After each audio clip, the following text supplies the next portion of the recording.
Mga kapuso, pag-avail ng Real Property Tax Amnesty, tubtub na lang sa July 5, 2026, sunod sa Bureau of Local Government Finance 6. Si Kim Salinas nakatutok.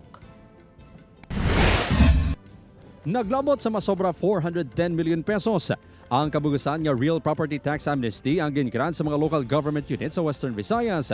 Humalingin patuman ang programa sa Hulyo 5, 2024. Ini ang santo sa monitoring sa Bureau of Local Government Finance 6 as of November 2025. Aton nga pinakadako nga province nga contributory ang amnesty is Iloilo province, okay? Total of 332,701,474.67. May araman balaan nga buo lang ang amount sa amnesty. It could be nga wala nga drutay lang ang delinquency sa amuni nga mga LGU.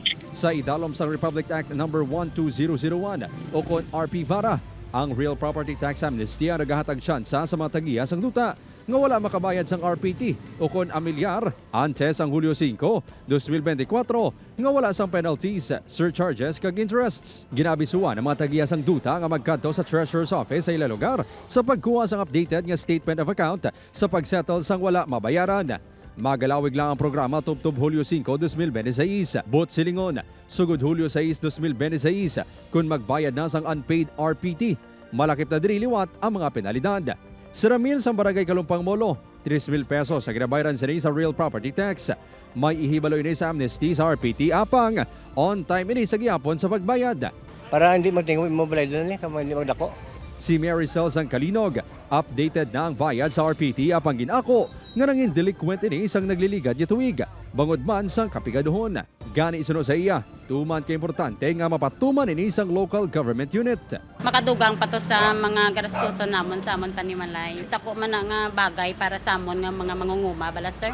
Nga syempre amo lang namon nasarigan. Suno sa Bureau of Local Government Finance 6, regular kag hugot ang ila monitoring sa implementasyon sang tagsa ka LGU.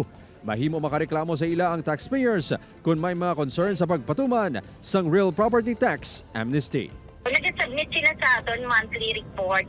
So far, ang tanan subong nga LGU nag-implement isang tax amnesty. Upod Caramel Porquia, Kim Salinas, 1 Western Visayas.